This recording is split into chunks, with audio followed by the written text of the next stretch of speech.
বিজনীৰ কলবাৰীত ৰামধেনু সংঘৰ প্ৰাংগণত ৰাইজৰ উদ্যোগত পৰম্পৰা ৰক্ষা কৰি ন খোৱা অনুষ্ঠান। পুৰণি সকলো পৰম্পৰা ৰক্ষা কৰি ৰাইজে আয়োজন কৰিছে ন খোৱা অনুষ্ঠান।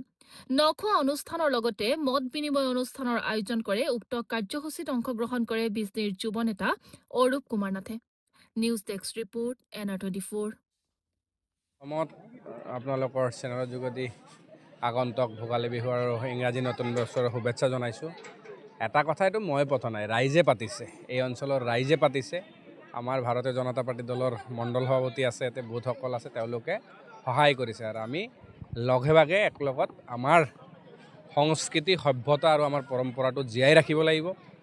আমাৰ চাওক, ইয়াতে উঠি অহা প্ৰজন্ম আছে, তেওঁলোকক আমাৰ নখোৱা উৎসৱটো কি সেই বিষয়ে তেওঁলোকক জনাব লাগিব।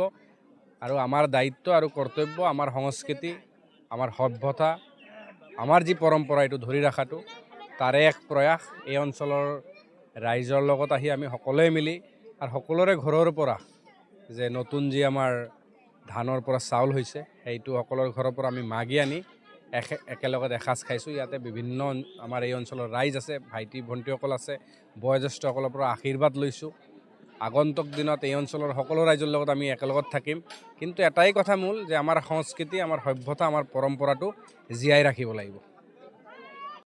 হয়, আজি ক'ব গ'লে আজিৰ দিনটো খুবেই বিশেষ এটা সুন্দৰ মুহূৰ্ত আমাৰ কাৰণে। আমাৰ বিজনী যুৱ নেতা শ্ৰদ্ধাৰ মোৰ দাদা অৰূপ কুমাৰ নাথ ডাঙৰীয়াৰ নেতৃত্বত আজি আমাৰ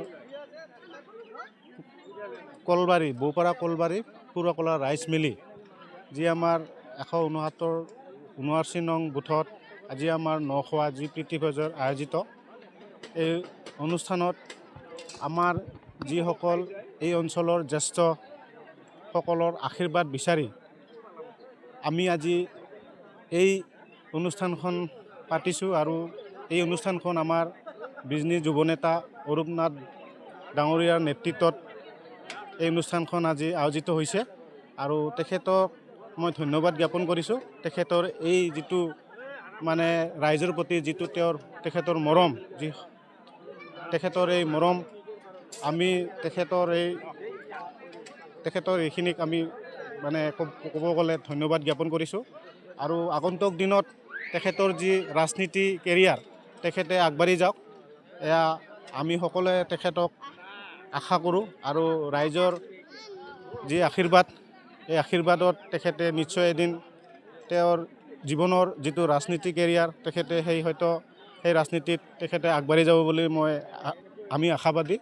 আৰু সদৌ জ্যেষ্ঠসকল আশীৰ্বাদ বিচাৰি আজি যি আমাৰ এই নখোৱা যিটো অনুষ্ঠানত সকলোকে ধন্যবাদ জনাই মই এইখিনি